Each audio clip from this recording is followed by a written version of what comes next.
The snow falls gently over the rooftops and covers my hat. I had to brush this thing off 7 times since the big man tucked down the chimney. What's taking him so long? He's usually in a house for only about a minute.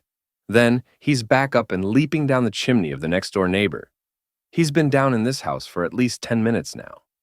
I pull out the brass watch from my pocket, the intricate signs showing how much longer the time magic will last. For regular humans, a winter's night is only 10 to 12 hours. But for us, thanks to this trinket, one can go for up to a week. Handy for delivering gifts to millions of homes in a single Christmas night. I'm not supposed to leave the sleigh, but Chris has been in this house for too long, and even the reindeer are getting antsy. I hop over the side and step up to the chimney.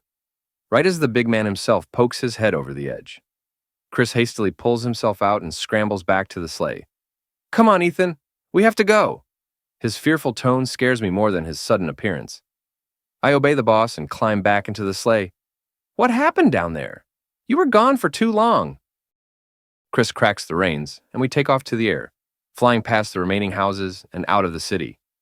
Once we're on our way, he inspects a tear in the shoulder of his coat. I can't see it. How does it look? Dreading the worst, I hold open the tear. The Kevlar sleeve underneath appears undamaged. "No breach, sir." He leans back and sighs in relief. This is getting far too risky. We may have to cancel next year if it gets any worse. If this were just a year ago, I'd protest. But since the outbreak started 3 years ago, more houses were inhabited by the affected. It happened so quickly that Chris couldn't keep up, no matter how often he checked his list. It started in various places around the equator and has been spreading since, adapting to the different climate. We didn't think it would reach this far north by now. At this rate, we might have to start fortifying the North Pole soon. I groan and toss my hat to the sleigh floor. Ugh! Christmas elves are craftsmen and toy makers, not soldiers. We won't be able to defend ourselves. The big man keeps his attention on the snowstorm ahead and sighs heavily. We probably should, just in case the world doesn't pull itself together to find a cure.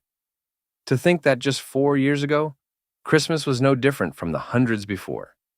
Make toys, stock the sleigh, feed the reindeer, help Chris spread joy to the world with his gifts to all the good boys and girls. Now, we're struggling to bring a smile to anyone's face in the heat of a zombie apocalypse, while narrowly dodging infection ourselves. I check the watch again. We have a few more hours of real time left before dawn. Chris pulls out the list and checks it twice. "Pull up the map," he says.